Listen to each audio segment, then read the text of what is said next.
புதுக்கோட்டை புத்தக திருவிழாவில் பேசும் பூங்காற்று திருமதி கவிதா ஜவஹர் அவர்கள் நோக்கும் திசையெல்லாம் நூல்களின்றி வேறில்லை என்கின்ற தலைப்பில் ஆற்றிய உரையின் முழுமையான தொகுப்பினை இங்கே பதிவேற்றம் செய்திருக்கின்றோம்.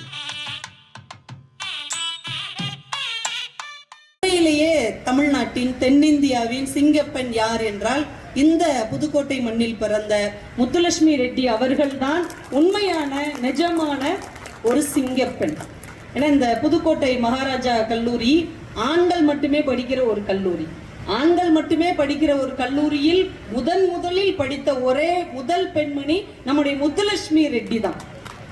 எல்லா முதல்ங்கிற வார்த்தைக்கும் இந்த புதுக்கோட்டை மண் தன்னுடைய அடித்தளத்தை எடுத்து அவர்களுக்கு கொடுத்திருக்கிறது. தென்னிந்தியாவின் மருத்துவக் கல்லூரிக்கு போன தென்னிந்தியாவின் முதல் பெண்மணி அவங்க தான். சென்னையின் முதல் மருத்துவர் அவர்கள் தான். குழந்தைகள் மருத்துவத்துக்காக லண்டன் போய் படிச்சுட்டு வந்திருக்கிறாங்க.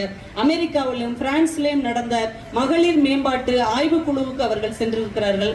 இந்தியாவிலே குழந்தைகளுக்கான ஒரு மருத்துவமனை கட்டியவர்கள் நம்முடைய முத்துலட்சுமி ரெட்டி அவர்கள் தான். முதல்ல புற்றுநோய் ஆய்வு கழகமும் மருத்துவமனையும் தொடங்கியவர்களும் அவர்கள்தான்.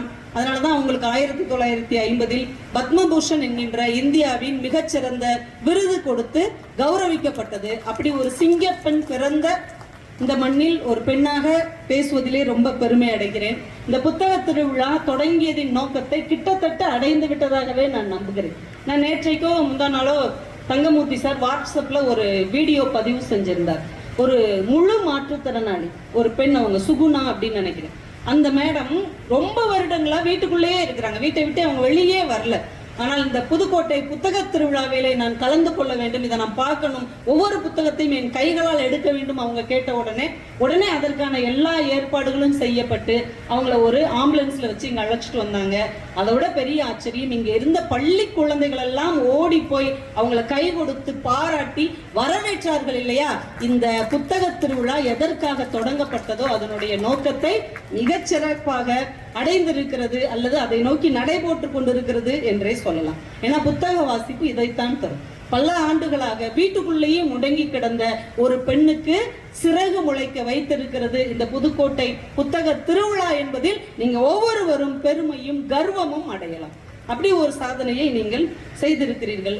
இந்த மனிதன் எப்படிப்பட்டவன், இந்த புத்தகம் ஒரு மனிதனை எப்படியெல்லாம் மாற்றும். இந்த மனுஷனை பத்திங்க எத்தனையோ பேர் வரைவிலக்கணம் கொடுத்திருக்கிறாங்க. ஆனா ஜி நாகராஜன் ஒரு எழுத்தாளர் கொடுத்த மாதிரி ஒரு வரைவிலக்கணத்துல உலகத்துல யாருமே கொடுக்க முடியாது. மனுஷனை பத்தி என்னென்னலாம் சொல்லியிருக்கிறாங்க. ஆனா ஜி நாகராஜன் தான் சொன்னான், மனிதன் ஒரு மகத்தான சல்லிப்பயல். இப்படி ஒரு வரைவிலக்கணத்தை ஜி நாகராஜன் தவிர வேற எந்த எழுத்தாளராலையும் தரவே முடியாது. மனிதன் இருக்கானே இப்படிதான் தொடங்குறார். மனிதன் ஒரு மகத்தான அப்படி நடப்போம்ல, மகத்தான ஒரு சல்லிப்பயல் அப்படி முடிச்சிட்டார். ஆனால் மனிதன் மகத்தான சல்லிப்பயல் மட்டும்தானா? ஆண்டன் செக்கா ஒரு வார்த்தை மனிதர்களை பற்றி சொல்லுகிறார்கள். மனிதன் எப்படிப்பட்டவன் என்பதை அவனுக்கு நீங்கள் சரியாக புரிய வைத்து விட்டீர்கள் என்றால் அவனை விட மகத்தானவன் இந்த உலகத்தில் யாரும் இல்லை என்று ஆண்டன் செக்கா எழுதுகிறார். ஜி நாகராஜன் சொன்ன மகத்தான சல்லிப்பயலில் இருந்து மகத்தான மனிதன் என்கின்ற இடத்திற்கு ஒரு மனிதனை நகர்த்தி செல்லக்கூடிய பாலம்தான் புத்தகமும் வாசிப்பும் எழுத்துக்களும் என்பதை நாம் புரிந்து கொண்டோம் என்றால் இங்கிருந்து நம்ம அங்க போயிடுவோம்.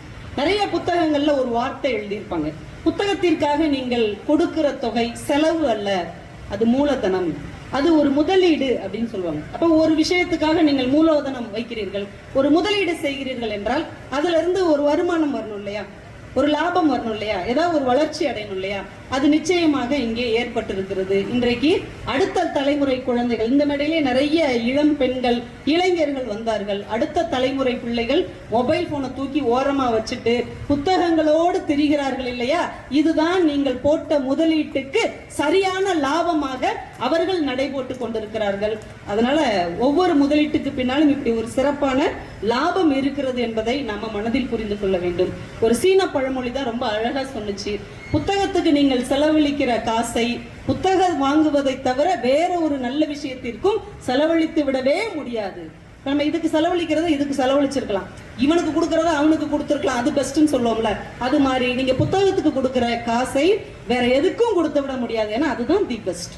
அதை விட உயர்ந்த ஒரு விஷயம் இந்த உலகத்திலேயே இல்லை. இன்னைக்கு ஆடி பெருக்கு. எனக்கு தெரிஞ்ச ஒரு நகைக்கடை தம்பி எனக்கு போன் பண்ணார். அக்கா இன்னைக்கு ஆடி பெருக்கு என்னப்பா செய்யணும் அப்படின்னு. இல்லை இன்னைக்கு நீங்க தங்கம் வாங்கினீங்கன்னா தங்கமா பெருகும் அப்படின்னாரு. எனக்கு ரொம்ப ஆச்சரியமா இருந்தது. எப்பயுமே ஒரு தொழில் நடத்துறவங்க அப்படித்தான் இருக்கணும். எதையாவது ஒண்ணு சொல்லி நம்முடைய தொழிலை முன்னேற்றுவதற்கு முயற்சி செய்யணும். ஆனால் எந்த ஒரு பதிப்பாளராவது எந்த ஒரு புத்தகத்தை அந்த அச்சிடுகிறவராவது வாசகர்களுக்கு போன் பண்ணி இன்னைக்கு ஆடி பெருக்கு, இன்னைக்கு நீங்கள் புத்தகம் வாங்கினீர்கள் என்றால் அறிவு வளரும், இன்னைக்கு நீங்க புத்தகம் வாங்கி படித்தீர்கள் என்றால் ஞானம் மலரும் என்று யாராவது சொல்லியிருக்காங்களா? அக்ஷய திருதியைக்கு நகை வாங்குங்க பணம் சேருன்னு சொல்றாங்க. சரஸ்வதி பூஜைக்கு புத்தகம் படிங்க அறிவு கூடும் என்று யாராவது சொல்லுகிறோமா? அப்படி ஒரு கால மாற்றத்தை நாம் ஏற்படுத்த வேண்டும். இன்னைக்கு ஆடி பெருக்கு வந்திருக்கிறவர்கள் எல்லாம் இதுவரைக்கும் எத்தனை புத்தகம் வாங்கினீர்களோ அதை விட 2 மடங்கு 3 மடங்கு புத்தகங்கள் வாங்கி கொண்டு போய் உங்கள் சொந்த பந்தங்களுக்கும் நண்பர்களுக்கும் கொடுங்கள். இன்னும் அவங்க வாழ்க்கை மிக பெரியதாக ஆடியிலே பெருகட்டும் என்று வாழ்த்தி கொடுங்க. புத்தகங்களை இனிமே கொடுங்க எதுக்கு எடுத்தாலும். ஏன்னா ஒரு புத்தக வாசிப்பாளராக ஒரு வியாபாரி இருந்தாங்கன்னா எப்படிங்க இருக்கும்? ஒரு புத்தக வாசிப்பாளராக ஒரு வியாபாரி இருந்தா எப்படி இருக்கும் யோசிச்சு பாருங்க.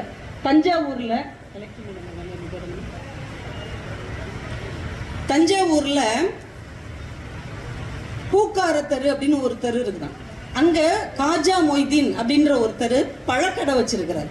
அவர் கடைக்கு பேரு தோழர் பழக்கடை. அவர் கம்யூனிஸ்ட் சிந்தனையில் சித்தாந்தத்தில் ரொம்ப ஆர்வமும் அக்கறையும் உடையவர்ங்கிறதுனால அவர் கடைக்கு தோழர் பழக்கடை அப்படின்னே பேர். அந்த மனிதர் என்ன பண்றாரு, அவர் கடைக்கு யார் பழம் வாங்க வந்தாலும் அவர்களுக்கு அவங்க வயதுக்கு ஏற்றபடி அவங்களுடைய ரசனைக்கு ஏற்றபடி பழங்களோடு சேர்ந்து புத்தகங்களை பரிசாக தருகிறார். என்ன ஆச்சரியம் பாருங்களேன். ஒரு வாசிப்பாளர், ஒரு புத்தகத்தை நேசிக்கிறவர், ஒரு கடை முதலாளியாக இருந்தால் எப்படிப்பட்ட மாற்றத்தை ஏற்படுத்த முடிகிறது? படிச்சுட்டு அவங்களாம் வந்து சொல்லுவாங்களாம், ரொம்ப நல்லா இருந்தது, எனக்கே மனசுக்கு சந்தோஷமா இருந்ததுன்னு அவர்கிட்ட வந்து சொல்லிட்டு போவாங்களாம். 11 வருடங்களாக அவர் பழங்களோடு சேர்ந்து புத்தகத்தை இலவசமாக கொடுத்து கொண்டிருக்கிறார். நான் நினைத்து பார்க்கிறேன், அவர் விற்ற பழங்கள் சாப்பிடலன்னா அழுகி போயிடும், இல்ல சாப்பிட்டாங்கன்னா அதோட பயன்பாடு முடிஞ்சிடும். ஆனால் அந்த பழத்தோடு அவர் கொடுத்த ஒவ்வொரு புத்தகமும் ஒரு விருட்சம் போல வேர் விட்டு கிளை விரித்து இந்த சமுதாயத்திற்கு பயன்பட்டு கொண்டிருக்கிறது என்றால், ஒரு வாசிப்பாளன் முதலாளியானால், ஒரு வாசிப்பாளன் ஒரு தொழில் தொடங்கினால் அங்க எவ்வளவு பெரிய மறுமலர்ச்சியை ஏற்படுத்த முடியும் என்று அந்த மனிதர் நிரூபித்திருக்கிறார். நிலக்கோட்டையிலங்க ஸ்ரீதர் அப்படின்னு ஒருத்தர் நகைக்கடை வச்சிருக்கிறார். நான் சொன்னேன்ல, நகைக்கடைக்காரங்க இன்னைக்கு என்ன நினைப்பாங்க, நம்ம நகை வாங்கணும்னு தான் நினைப்பாங்க. ஆனால் நிலக்கோட்டையில் ஸ்ரீதர்னு ஒருத்தர் நகைக்கடை வச்சிருக்கிறார். அவர் எழுத்தாளர் வேல ராமமூர்த்தியுடைய தீவிரமான வாசகர். அவர் என்ன பண்ணிட்டாரு, வேல ராமமூர்த்தி அவர்களுடைய பிறந்த நாள் அன்று, இன்றைக்கு எனக்கு பிடித்த எழுத்தாளரின் பிறந்த நாள், இன்னைக்கு யாரெல்லாம் நகை வாங்குறீங்களோ அவர்களுக்கு இவ்வளவு சதவீதம் சலுகை வழங்கப்படும் என்று அறிவிப்பு பலகை வைத்திருக்கிறார். எவ்வளவு மாற்றம், எப்படியெல்லாம் நம்ம மாற்றத்தை கொண்டு வர முடியும்? நம்ம செய்யற ஒவ்வொரு செயலையும், நாம செய்கிற வேலையிலும், நாம செய்யற தொழிலையும் இந்த எழுத்தை கொண்டு வந்து மக்களிடம் சேர்க்க முடியும் என்று எங்கெங்கேயோ நிரூபித்துக் கொண்டிருக்கிறார்கள். நம்ம எல்லாரும் முயற்சி எடுத்தோம் என்றால் வாசிப்பு மிகப்பெரிய விசாலமானதாக மாறுவதற்கு மிகப்பெரிய வாய்ப்பு இருக்கிறது. தூத்துக்குடியில உங்க எல்லாருக்கும் தெரியும், பொன் மாரியப்பன் சலூன் கடையோட சேர்த்து நூலகம் வச்சிருக்கிறார். முடிகட்ட வருகிறவர்கள் உட்கார்ந்து புத்தகம் படிக்கணும். அவங்க எவ்வளவு நேரம் புத்தகம் படிக்கிறாங்களோ அதுக்கு ஏற்ற மாதிரி அந்த முடி வெட்டுவதற்கான தொகையில் 30% கழித்து கொடுக்கிறார். எல்லாரும் முகம் திருத்தத்தான் போகிறார்கள், ஆனால் அவர் அவர்களின் அகம் திருத்தி அனுப்பி வைக்கிறார். அவருக்கு எழுத்தாளர் எஸ்ரானா உயிர். எஸ்ரா பிறந்த நாளுக்கு தூத்துக்குடி முழுக்க போஸ்டர் அடிச்சு ஓட்டி இருக்கிறார். அப்ப நமக்கு பிடித்த எழுத்தாளரை நம் குடும்பத்தின் ஒரு உறுப்பினராக நினைத்து கொண்டு நாம செய்யற தொழில, நாம பார்க்கிற வேலையில அவருக்கான ஒரு முக்கியத்துவத்தை நாம் காட்ட ஆரம்பித்து விட்டால் எல்லாருக்குள்ளும் அந்த எழுத்தாளருடைய பெயரும் அந்த எழுத்தும் போய் சேரும் என்பதை இந்த நேரத்திலே நான் உங்களுக்கு சொல்லிக்கொள்ள கடமைப்பட்டிருக்கிறேன். ஏன்னா வருஷத்துல 10 நாள் நடத்திட்டு இதை விட்டுறக்கூடாது, இது அப்படியே தொடரணும். ஒரு தொடர்ச்சியாக ஒரு தீ பரவுவது மாதிரி, ஒரு காற்று பரவுவது மாதிரி, ஒரு வெள்ளம் போவது மாதிரி இந்த எழுத்து இயக்கம், இந்த வாசிப்பு இயக்கம் எல்லாருக்குள்ளும் புகுந்து புறப்பட வேண்டும் என்பதை நாம மறந்துவிடக்கூடாது. இன்னொரு விஷயம், ஒரு தொழிலாளியோ ஒரு சாதாரண வேலையில் இருக்கிறவரோ வாசிப்பாளரா இருந்தாலே இப்படி ஒரு மாற்றத்தை ஏற்படுத்த முடியும்.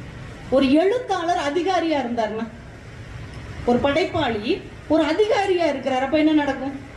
ஏர்வாடி ராதாகிருஷ்ணன் ஐயா உங்க எல்லாருக்கும் தெரியும், இப்ப அவருக்கு 76 வயசு. கவிதை உறவுன்னு ஒரு மிகச்சிறந்த இதழ் அவர் நடத்திக்கிட்டு வர்றாரு. அவருடைய அந்த 76வது பிறந்த நாள் அப்போ பிருந்தா சாரதின்னு ஒரு கவிஞர் அவரை பத்தி ஒரு குறிப்பு முகநூல்ல எழுதியிருந்தார்.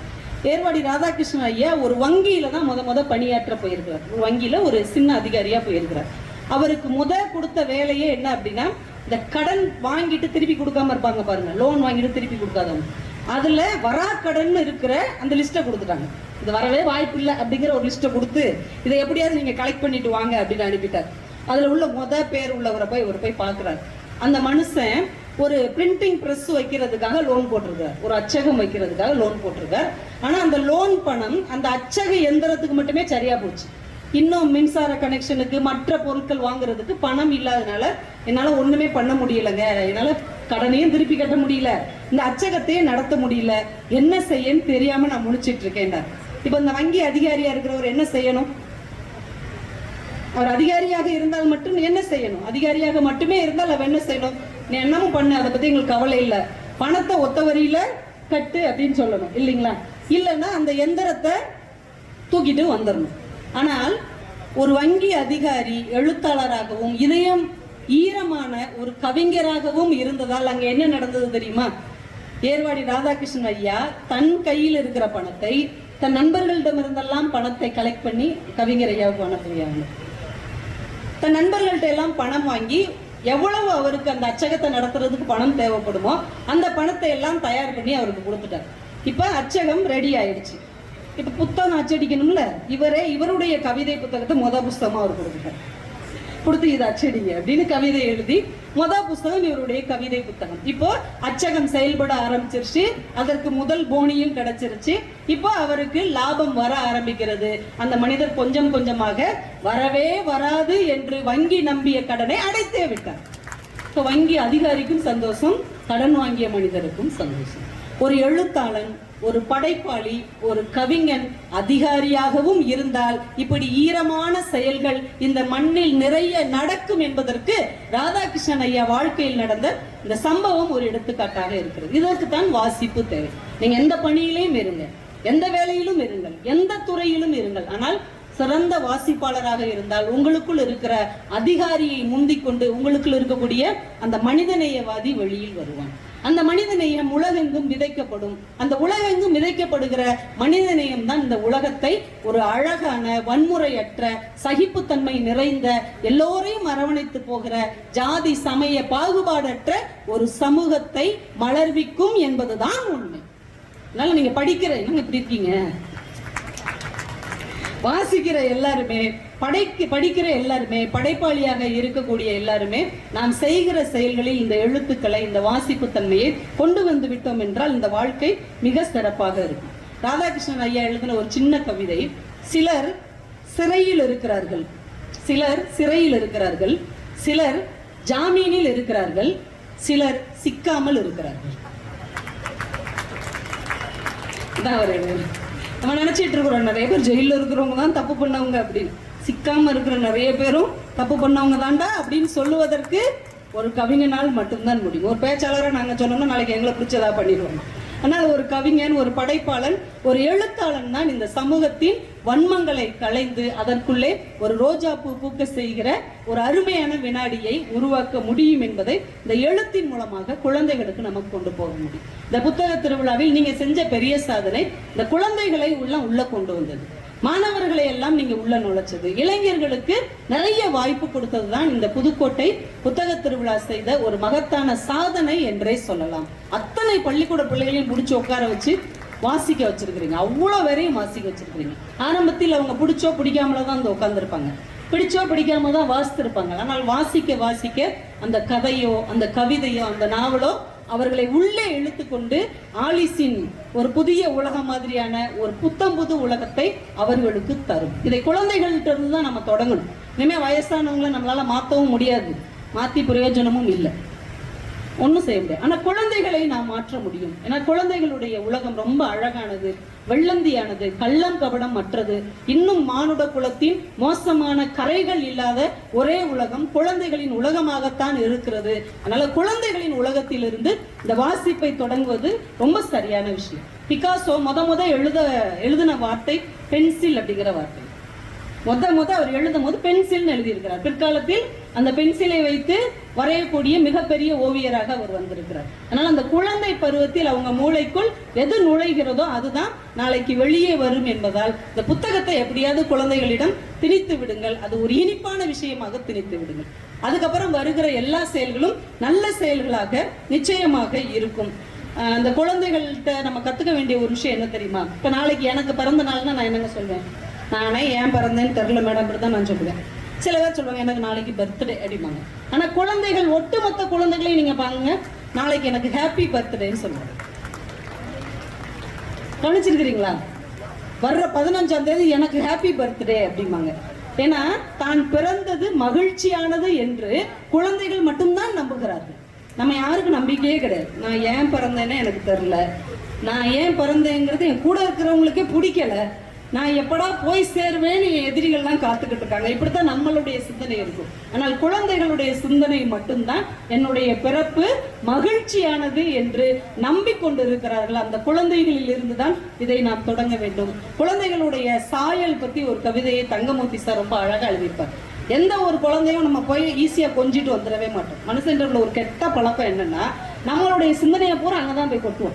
குழந்தை அவங்க அம்மா மாதிரி இருக்கா, அப்பா மாதிரி இருக்கா, யார் மாதிரி இருந்தா பண்ணி என்ன பண்ண போற?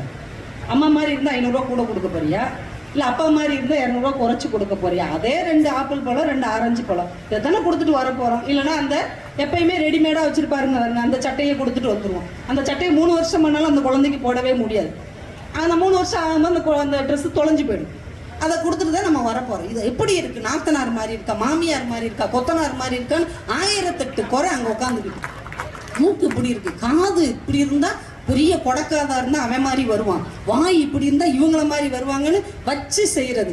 ஆனால் குழந்தை உண்மையில் யாருடைய சாயலில் இருக்கிறது என்பதற்கு தங்கமூர்த்தி சார் ஒரு அழகான கவிதை எழுதியிருக்கிறார். பிறந்த குழந்தை யார் சாயலில் என்ற ஆராய்ச்சியில் ஆளுக்கு ஒரு சாயலை அப்பியபடி கொஞ்சுகிறார்கள். ஆளுக்கு ஒரு சாயலை சொல்லி சொல்லி அந்த குழந்தை எல்லாரும் கொஞ்சுகிறார்கள். பால் அருந்தும் குழந்தை ஒரு முறை திரும்பி பார்த்து சிரிக்கிறது கடவுளின் சாயலில். குழந்தை யார் சாயல்ல இருக்குது? கடவுளின் சாயலில் இருக்கிறது. ஒரு படைப்பாளனின் சாயலில் தான் அந்த குழந்தை பூமிக்கு வருகிறது. நம்ம சாயலையும் சாயத்தையும் அதற்கு பூசிவிட்டு அந்த குழந்தையுடைய எதிர்காலத்தோடு சேர்ந்து தேசத்தின் எதிர்காலத்தை நம்ம குழப்பி விடுகிறோம். குழந்தைகளாகவே வளர்ந்தார்கள் என்றால் இந்த வாழ்க்கை எவ்வளவு அழகானதாக இருக்கும், எவ்வளவு சிறந்ததாக இருக்கும். அதற்குத்தான் இந்த எழுத்துக்கள் ரொம்ப அதிகம் தேவைப்படுகிறது. ஒரு கவிஞர் எழுதினாங்க, குழந்தைகள் வரையும் ஓவியத்தில் இடது பக்கம் சூரியன், வலது பக்கம் நிலா. நிலா இருக்கும்போது சூரியன் வர முடியுமா? சூரியன் இருக்கும்போது நிலா வர முடியுமா? ஆனா குழந்தைகள் வரைகிற ஓவியத்தில் எல்லாமே வரும். எல்லாமே சாத்தியப்படுத்த குழந்தைகளால் மட்டும்தான் முடியும். குழந்தைகள் வீடு படம் வரையும் போது பார்த்துருக்கீங்களா? வீடு வரேன்னு சொல்லி ஒரு பேப்பர் கொடுங்க, வெறும் வீட்டை எந்த குழந்தையும் வரைவதே இல்லை. அந்த வீட்டுக்கு பக்கம் ஒரு மரம் இருக்கும், அந்த வீட்டுக்கு முன்னாடி நதி இருக்கும். பார்த்துருக்கீங்களா? வீட்டுக்கு முன்னாடி எப்படி நதி வரும்? அந்த சாத்தியத்தாக்கெல்லாம் யோசிக்கவே மாட்டாங்க. வீட்டுக்கு முன்னாடி நதி ஓடும், வீட்டுக்கு பக்கத்துல ஒரு மரம் இருக்கும், இடது பக்கம் பூச்செடி இருக்கும், பின்னாடி ஒரு உதிக்கிற சூரியன் இருக்கும், முன்னாடி ஒரு நிலா இருக்கும், அந்த நதியில ஒருத்தர் படகுல போய்கிட்டு இருப்பார் வீட்டுக்கு முன்னாடி. இந்த கற்பனைகள் எல்லாம் உலகத்தின் எந்த ஆச்சரியங்களும் மற்ற கற்பனைகள் தான் குழந்தைகளின் வெள்ளந்தியான உலகத்தில் நிறைந்து இருக்கிறது. இதை குறையாமல் பார்த்து கொள்ள வேண்டும் என்றால் அவர்களுக்கு இந்த வாசிப்பை, எழுத்தை கொண்டு போய் சேர்க்க வேண்டும். இன்னொரு முக்கியமான விஷயம், குழந்தைகள் வரைகிற வீட்டுக்கு தாழ்பாலே கிடையாது. எங்கேயாவது தாழ்பால் போட்டு பூட்டு போட்டு குழந்தைங்க வரைஞ்சிருக்காங்களா? சாவி எங்கேயாவது ஒழிச்சு வச்சிருக்காங்களா? கிடையாது. ஏன்னா குழந்தைகளுடைய வீடு திறந்த புத்தகம் மாதிரி, எல்லாருக்கும் பொதுவானது. யார் வேணாலும் அந்த வீட்டுக்கு வரலாம், தங்கலாம், சாப்பிடலாம், படிக்கலாம், நிம்மதியாக வாழலாம். இப்படி ஒரு அழகான உலகத்திற்கு சொந்தக்காரராக இருக்கிற பிள்ளைகளைத்தான் நம்ம பிடிச்சி இழுத்துட்டு வந்து நீ அதைப்படி இதைப்படி அவங்களாகணும் இவங்களாகணும் அப்படி ஆகணும் என்று நாம மாற்றி கொண்டிருக்கிறோம். இந்த குழந்தைகளின் உலகம் எவ்வளவு அழகானது அப்படின்றதுக்கு அம்சப்பிரியா ஒரு சின்ன கவிதை சொல்லியிருப்பார். அவர்கள் அதிசயாவிடம் ஒரு ஆப்பிள் துண்டை கொடுத்தார்கள். ஒரு குட்டி பாப்பாட்ட ஆப்பிள் துண்டு கொடுக்குறாங்க. ஆனால் அந்த பாப்பா ஆப்பிள் துண்டை வச்சுக்கிட்டு உஷாவுக்கு கொஞ்சம், விசாலாட்சிக்கு கொஞ்சம், மீனாட்சிக்கு கொஞ்சம், பிரியாவுக்கு கொஞ்சம் என்று அவள் அதை காக்கா கடி போட்டுக்கொண்டே இருந்தாள். இப்போது ஆப்பிள் துண்டு ஆப்பிள் தோட்டமாக மாறிக்கொண்டிருந்தது. ஒரு துண்டு ஆப்பிள், ஆனா ஒவ்வொருத்தங்களுக்கா இவ கடிச்சு கொடுக்க கொடுக்க அது அன்பின் ஆப்பிள் தோட்டமாக மாறிக்கொண்டே இருக்கு. குழந்தைகள் உலகம் எவ்வளவு அழகானது. 2 பெரியவங்க நின்று பேசிக்கிட்டு இருந்திருக்கிறாங்க. ஒரு குழந்தை பார்க்கறதுக்கே கருப்பா பரட்டத்தலையோட உடம்பு முழுக்க மண்ணா உருண்டு விளையாடிக்கிட்டு இருக்கு. ஒருத்தர் சொல்லி அந்த பிள்ளை ஏன் இப்படி இருக்கு அப்படின்னு. பக்கத்துல அவர் சொல்றாரு, அப்படிலாம் சொல்லாதீங்க, உலகத்திலே அழகான குழந்தை தான் இந்த குழந்தை தான் அப்படின்னு இருக்காரு. எப்படி எவ்வளவு அடிச்சு சொல்ற, ஏன்னா இது என் குழந்தை அப்படின்னு இருக்காரு. உலகத்தில் எல்லா பெற்றோர்களுக்கும் தங்கள் குழந்தை தான் அழகானவர்கள். தாகூர் ஏதோ ஒரு விருது வாங்குறதுக்காக மேடைக்கு போறாராம். கூட்டமே அவரை ஆர்வமா கவனிச்சிட்டு இருக்கிறாங்க. ஒரு குழந்தை அது பாட்டுக்கு சிரிச்சிருக்குது. அவங்க அம்மா சொல்லியிருக்காங்க, அமைதியார் அமைதியார், தாகூர் விருது வாங்க போறார். போன தாகூர் திரும்பி வந்து சொன்னார், அம்மா குழந்தைய அதட்டாதீங்க, இந்த குழந்தையின் சிரிப்பை போன்ற ஒரு கவிதையை என்னால் கூட எழுத முடியாது என்று சொன்னார். இப்போ குழந்தையின் சிரிப்பை தொலைத்து விட்டு தான் நாம என்னென்னத்தையோ வாங்கி கொண்டிருக்கிறோம். அந்த அழகான சிரிப்பை தொலைக்காத எழுத்துக்களை நாம் அவர்களுக்கு பரிசாக தர வேண்டும் என்று நாம் இந்த நேரத்தில் முடிவு செய்து கொள்ள வேண்டும். அதுக்காக ஒரு 2 கதை, குழந்தைகள் சம்பந்தப்பட்ட ஒரு 2 கதையை நான் சொல்றதுக்காக எடுத்துட்டு வந்திருக்கேன். ஒன்று தி ஜானகிராமன் எழுதின முள்முடி. ஒரு சிலர் படிச்சிருக்க வாய்ப்பு இருக்கு, கொஞ்சம் பேர் அதை படிச்சுட்டு மறந்து போக வாய்ப்பு இருக்கு. அதுல அனுகுலசாமி அப்படின்னு ஒரு பள்ளிக்கூட வாத்தியார், அவங்க மனைவிக்கு பேரு மகிமை. இவர் அன்னைக்கு ரிட்டையர்ட் ஆயிட்டார், ஸ்கூல்ல இருந்து ஒரு ஆசிரியர் ரிட்டையர்ட் ஆயிட்டார். இன்னைக்கெல்லாம் ஒரு ஆசிரியர் ரிட்டையர்ட் ஆகிறாருன்னா பிள்ளைங்க ரொம்ப சந்தோஷப்படுவாங்க, போய் தொலையுது போ அப்படின்னு சொல்லி மண்ணெல்லாம் வாரி தூக்கி அனுப்பி விடுவாங்க, தொல்லை தீர்ந்தது அப்படின்னு. ஏன்னா இன்னைக்கு ஆசிரியர் மாணவருக்கான உறவுகள் எங்க போயிட்டு இருக்குன்னே தெரியல. ஆனால் அன்னைக்கு இதெல்லாம் 1950, 60களில் எழுதப்பட்ட கதை. அவர் ரிட்டையர்ட் ஆகி வீட்டுக்கு வர்றாரு. அவர்கிட்ட படிச்ச பசங்க எல்லாம் அப்படியே மேல தாளம் நாதஸ்வரம்லாம் வச்சு அவரை வீட்டுக்கு கூட்டு வர்றாங்க. வீட்டுக்கு கூட்டு வந்து விட்டுட்டு எல்லா பசங்களும் பெட்ரோமேக்ஸ் லைட்லாம் வச்சுட்டு, சார் இன்னைக்கு நைட் முழுக்க இந்த லைட் இங்கே இருக்கட்டும் சார், நாங்கள் நாளைக்கு வந்து எடுத்துக்கிறோம் அப்படின்ட்டு அவர் காலில் போய் விழுறாங்க. டே அதெல்லாம் பண்ணக்கூடாது, எந்திரி எந்திரி அப்படின்றாரு. இப்போ கூட வந்த பியூன் சொல்றாரு, சார் விளட்டும் சார், உங்களை மாதிரி ஒரு ஆசிரியர் யாருக்கு சார் கிடைப்பாங்க? 36 வருஷமா ஒரு தடி எடுக்காம, ஒரு பெரம்பால அடிக்காம, பிள்ளைகளை ஒரு வார்த்தை திட்டாம இப்படி அரவணைச்சு போற ஒரு வாத்தியார் உலகத்துல யாருக்காவது கிடைப்பாங்களா? பெத்த தாய் தகப்பையும் கூட பிள்ளைய ஒரு அடி அடிச்சிருப்பாங்க சார், ஒரு வார்த்தை திட்டிருப்பாங்க. ஆனா நீங்க யாராவது திட்டிருப்பீங்களா? யாரையாவது காயப்படுத்திருப்பீங்களா? இப்படி ஒரு ஆசிரியர் அவங்களுக்கு தெய்வம் மாதிரி. உங்க காலில் விழுந்தா விழட்டு சார், ஆசீர்வாதம் பண்ணுங்க. உடனே எல்லாரும் வந்து காலை தொட்டு கும்பிடுறாங்க, நல்லா இருங்கப்பா அப்படின்னு சொல்லி அந்த பிள்ளைகளை எல்லாம் பார்த்துட்டு, சரி சார் நாங்கள் கிளம்புறோம் அப்படின்னு எல்லா பிள்ளைகளும் கிளம்புது. அதுல லீடர் மாதிரி ஒருத்தர் இருப்பான், ஆறுமுகம். அவனுக்கு வயசு 23 வயசு, ஆனா இன்னும் பள்ளிக்கூடத்துல படிச்சுட்டு இருக்கான். இந்த விசு ஒரு படத்துல சொல்வார்ல, இவன் படிக்கிறான் படிப்பான், அந்த கேட்டகரி அவன் எப்பயுமே அங்க படிச்சுக்கிட்டே இருப்பான். 23 வயசு. சார் அப்ப நானும் கிளம்புறேன், உத்தரவு வாங்கிக்கிறேன். சரிடா போடா, ரொம்ப பண்ணிட்டீங்கடா, ஓவரா நிறைய காசு செலவாயிருக்குமே. சார் நீங்களா பண்ண சொன்னீங்க?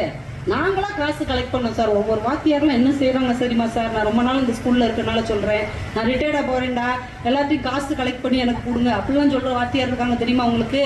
ப்ரொமோஷன் லெட்டரை வச்சுக்கிட்டு எல்லாத்தையும் காமிச்சு கடன் வாங்கின வாத்தியாரெல்லாம் இருக்காங்க உங்களுக்கு தெரியுமா? வட்டி கூடுற வாத்தியாரெல்லாம் இருக்காங்க சார்.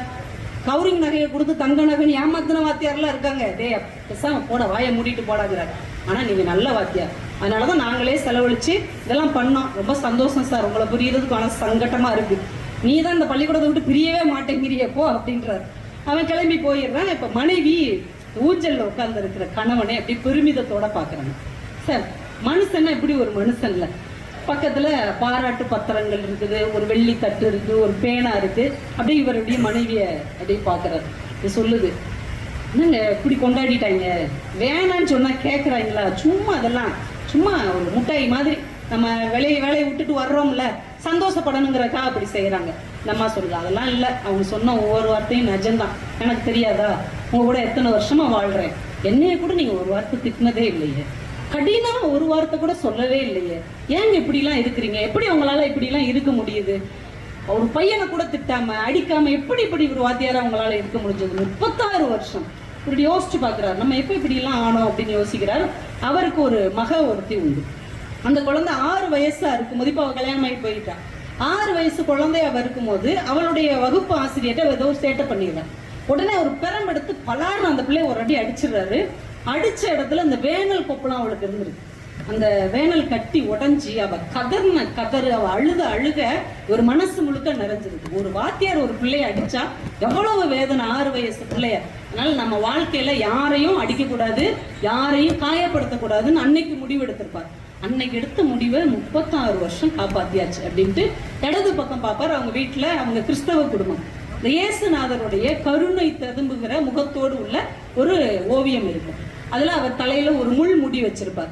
இவர் அப்படியே பார்ப்பார், நான் என்ன சாதிச்சுட்டேன், எல்லாரும் பாவத்தையும் தான் சுமந்து கொண்டு இந்த சிரிக்கிறானே, இவனை விடவா நான் சாதிச்சுட்டேன் அப்படின்னு அந்த இயேசுநாதரை பார்த்து அப்படி நினைச்சுக்கிறார். இருந்தாலும் அவருக்கும் ஒரு பெருமையா இருக்கு. இருந்தாலும் 36 வருஷம் ஒருத்தரை ஒரு சொல் சொல்லாம, ஒருத்தர் மனசை கூட காயப்படுத்தாம இவ்வளவு அன்பான ஆசிரியரா நம்மளும் இருந்திருக்கிறோம்ல அப்படின்னு மனசுக்குள்ள ஒரு சின்ன கர்வம் எட்டி பாக்குது. அடுத்த செகண்ட் அந்த ஆறுமுகம் இருக்கான் பாருங்க, அவன் உள்ள வந்துடுறான். சார் அப்படின்ட்டு, என்னடா நீன்னு போகலையா? இல்லை போனேன் சார், இந்த சின்னையனும் அவங்க அம்மாவும் வந்திருக்காங்க. யாரு அப்படின்னு பாக்குறார். இவர் வகுப்புல படிச்ச ஒரு பையன் அவங்க அம்மாவோட வந்து நிக்கிறான். ஏங்கி ஏங்கி அழுதுட்டு இருக்கான். அவங்க அம்மா பரிதாபமா சோகமா நிக்கிறாங்க. என்னடா என்ன பிரச்சனை, ஏன் அழுகுறான்? சார் அவன் கூட எல்லாரும் பேசலாம்னு சொல்லுங்க சார். எல்லாரும் பேசலாம்னு சொல்லவா? ஆமா சார், அதுக்கப்புறம் அவன் எந்த தப்பும் பண்ணல சார், மன்னிச்சிருங்க சார், அவன் கூட எல்லாரும் பேசலாம்னு சொல்லுங்க சார். இவருக்கு புரியவே இல்லை. என்னடா சொல்றேன், எனக்கு புரியல சார். போன வருஷம் இவன் நம்ம பக்கத்துல உள்ள ஒருத்தர் இங்கிலீஷ் புத்தகத்தை எடுத்து பேரை மாத்தி ஒட்டி கடையில போய் வித்துட்டான்ல சார், அது நான் தானே உங்ககிட்ட கண்டுபிடிச்சு கொடுத்தேன்.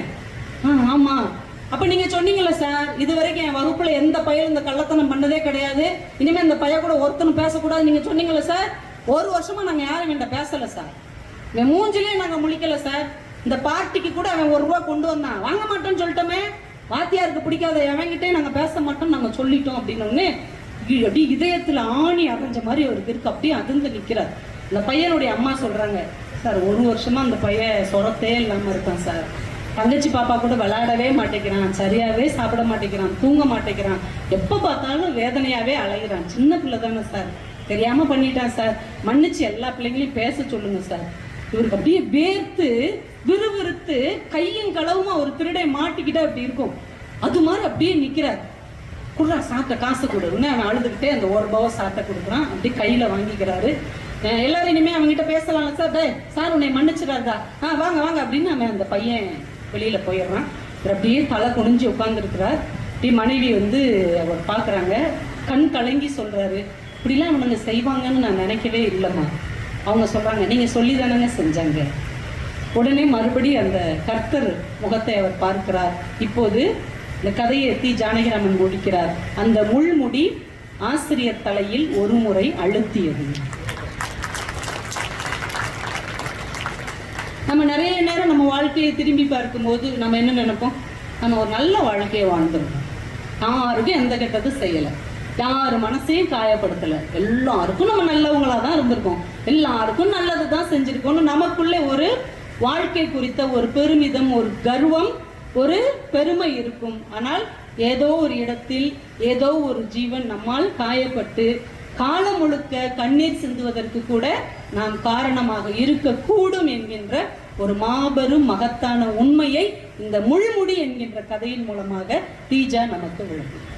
நான் ஒரு சைடு உள்ள பார்வையைத்தானே நம்ம பார்க்கிறோம். ஆனால் நமக்கு தெரியாமல் நம்முடைய வார்த்தைகளாலோ நம்முடைய செயல்களாலோ நம்முடைய சிந்தனையாலோ யாரோ ஒருவர் காயம்பட்டிருக்கவும் கூடும் என்று இந்த சமூகத்தில் நாம் உணர்ந்து கொண்டோம் என்றால் அது ஒரு சிறப்பான வாழ்க்கையாக இருக்கும். இந்த கதையை ஒரு ஆசிரியர் படிக்கிறான்னு வைங்க, ஒரு மாணவன் படிக்கிறான்னு வைங்க, இப்படி ஒரு ஆசிரியராக வாழ நாம் முயற்சி செய்ய வேண்டும். ஆனா இப்படி ஒரு சின்ன காரணத்துக்காக எந்த ஒரு மாணவனையும் நம்ம ஒதுக்கிவிடக் கூடாது என்கின்ற எண்ணத்தை நமக்கு தரும் இல்லையா? இதைத்தான் ஒரு வாசிப்பு இந்த சமூகத்திற்கு தரும். ஒரு நல்ல ஆசிரியரை, ஒரு நல்ல மாணாக்கனை உருவாக்கக்கூடிய சிந்தனையை நல்ல கதைகள் நமக்கு கற்றுக்கொடும்.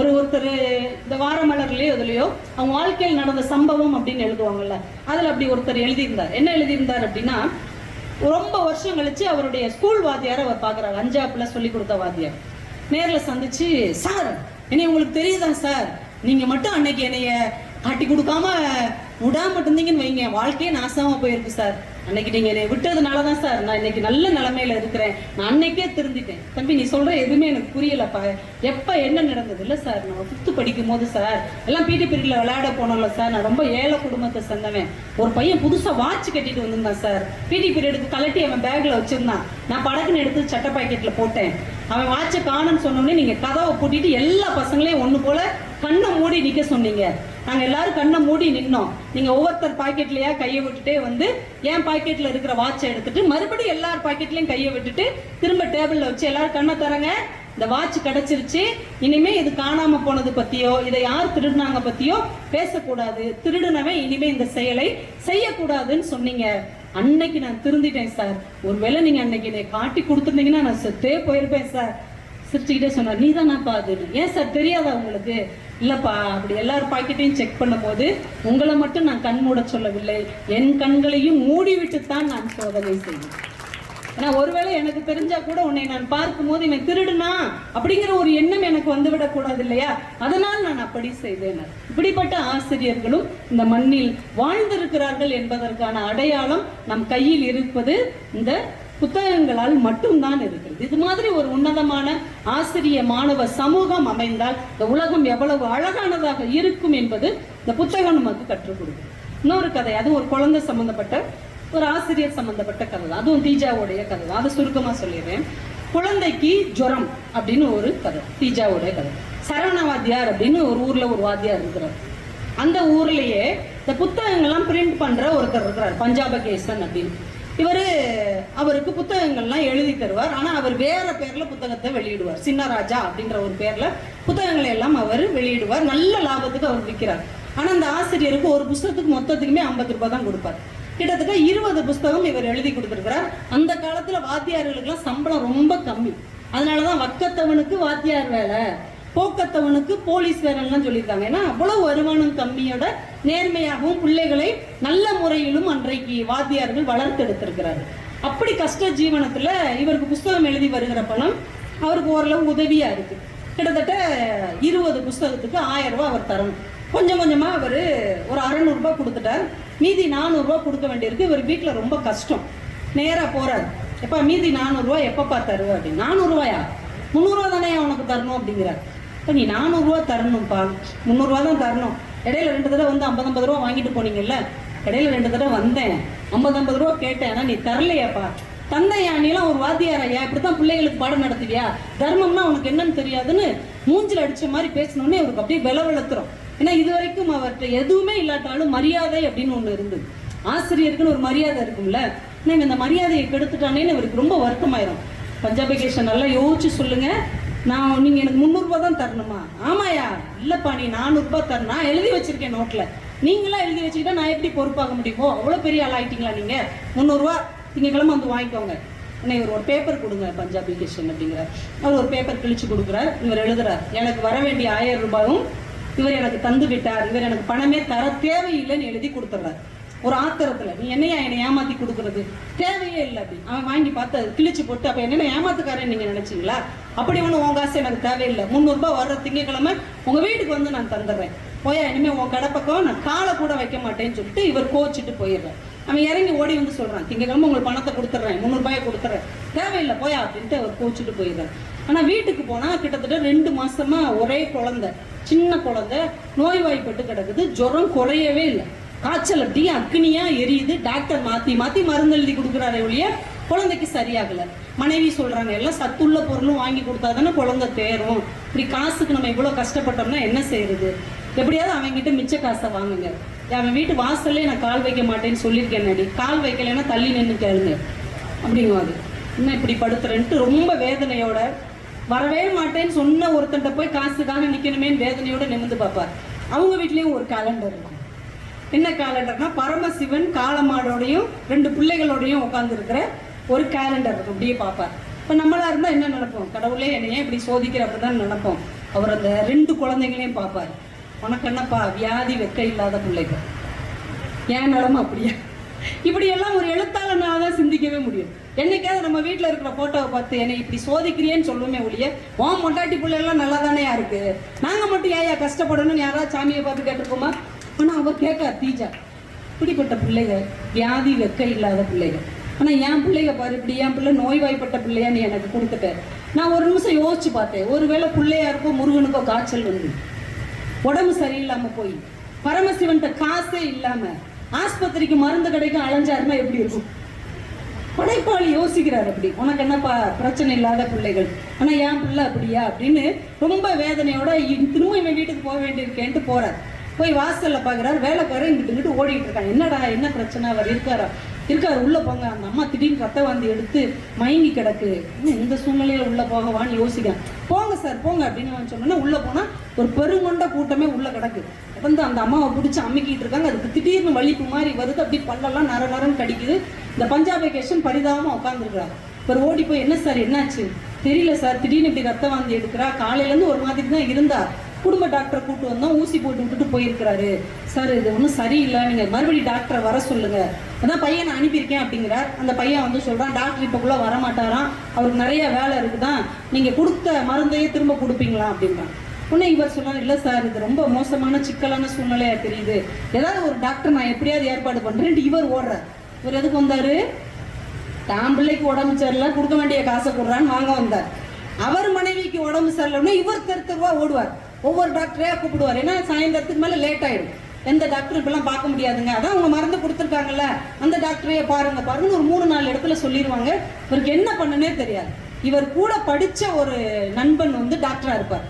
திடீர்னு ஞாபகம் வரும், உடனே அவரை தேடி ஓடுவார். அவர் பேர் பராங்குஷன். ஓடி போய் பாப்பா உடனேன்ட்டு டாக்ஸி எடுத்துட்டு இந்த வீட்டுக்கு கூப்பிட்டு வருவார். அவர் செக் பண்ணி பார்த்துட்டு உடனே இவங்களை வந்து ஆஸ்பத்திரியில் அட்மிட் ஆகலைன்னா இவங்களை உயிரோட கூட பார்க்க முடியாதுன்னு எல்லாரையும் கன்வின்ஸ் பண்ணி இவங்களை டாக்ஸியில் திரும்ப ஆஸ்பத்திரிக்கு கொண்டு போய் சேர்த்துறாங்க. அந்த ஒரு 3 ரூபா மட்டும் டாக்ஸிக்கு கொடுத்துட்டு மனைவியோட உள்ளே போயிடுறாரு. இப்போ இவர் தான் டாக்டரை கூட்டு வந்தவர், டாக்ஸியவும் கூட்டு வந்தவர். டாக்ஸிக்கு 3 ரூபாய்க்கு மேலேயே வந்திருக்கும், இவர் கையில் 1 ரூபாய் சில்லறதா இருக்கும்.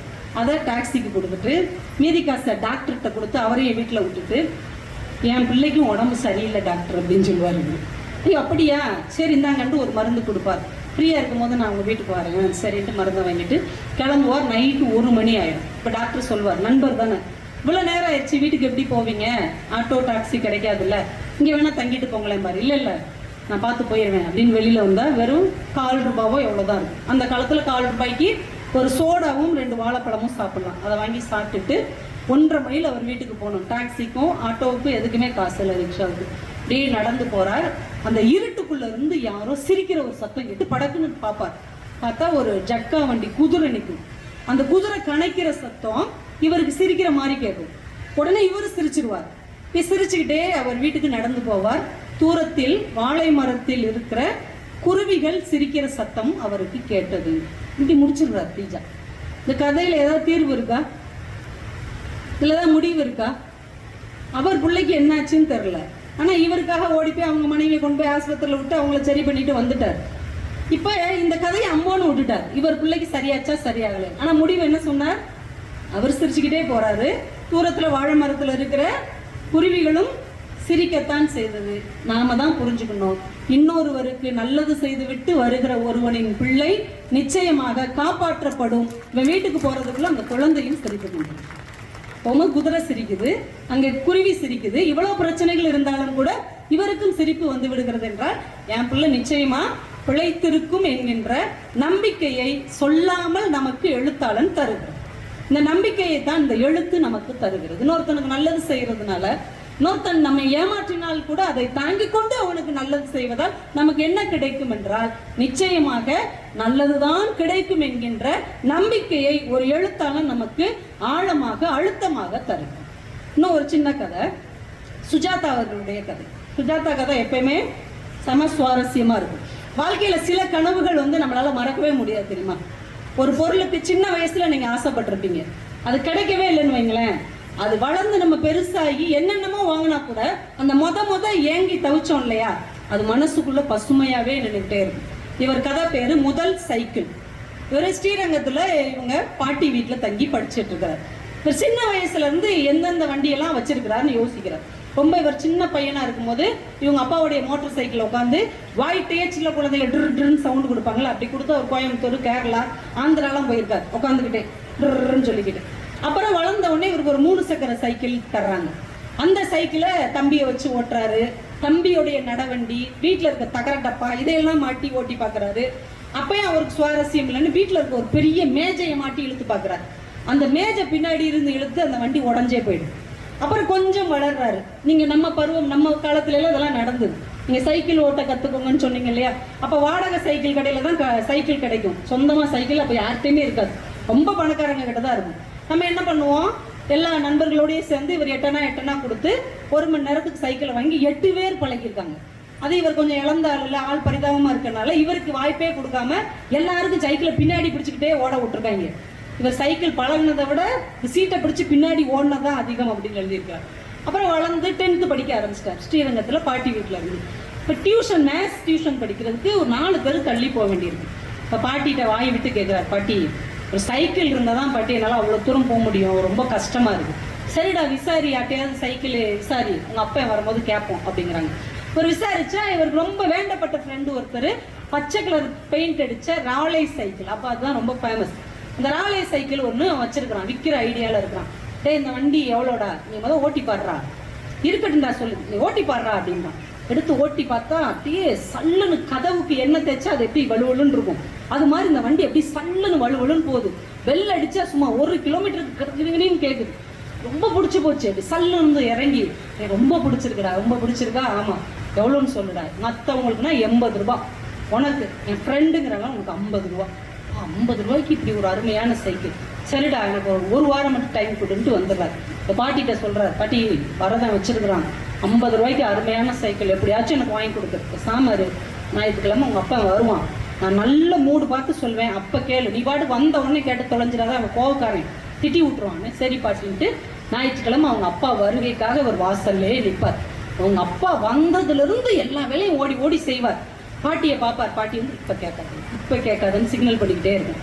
நைட்டு நல்ல அவங்க அப்பாவுக்கு பிடிச்ச வத்த குழம்பு செஞ்சு கொடுக்கும். சாப்பிட்டுட்டு கட்டிலில் உட்காந்து நல்ல பௌர்ணமி நிலா காலை ஆட்டிக்கிட்டு வெத்தலை பாக்கு போட்டுட்டு அப்படியே ரிலாக்ஸாக இருப்பார் அவங்க அப்பா.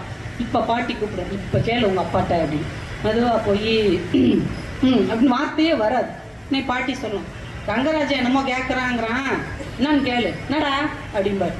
அப்போல்லாம் அப்பா கிட்டேயும் நம்ம இப்போ பேசுகிற மாதிரிலாம் பேசவே முடியாது. உண்மையிலே இந்த காலத்து தலைமுறைகள் ரொம்ப கொடுத்து வச்சவங்க இல்லையா, ஓடி போய் அப்பாவை கழுத்தை கட்டிக்கிட்டு தான் பேசுதுங்க. ரொம்ப கேஷுவலாக அப்பாவை பேரை சொல்லி கூப்பிடுறாங்க. ஆனால் அன்னைக்கெல்லாம் அப்பாவுக்கு பக்கத்தில் நிற்கிறதுக்கே பயமாக இருக்கும். அப்படி ஒரு டெரர் பீஸாகவே நம்ம அப்பாவும் வச்சுருப்பாரு, அம்மாவும் வச்சுருப்பாங்க.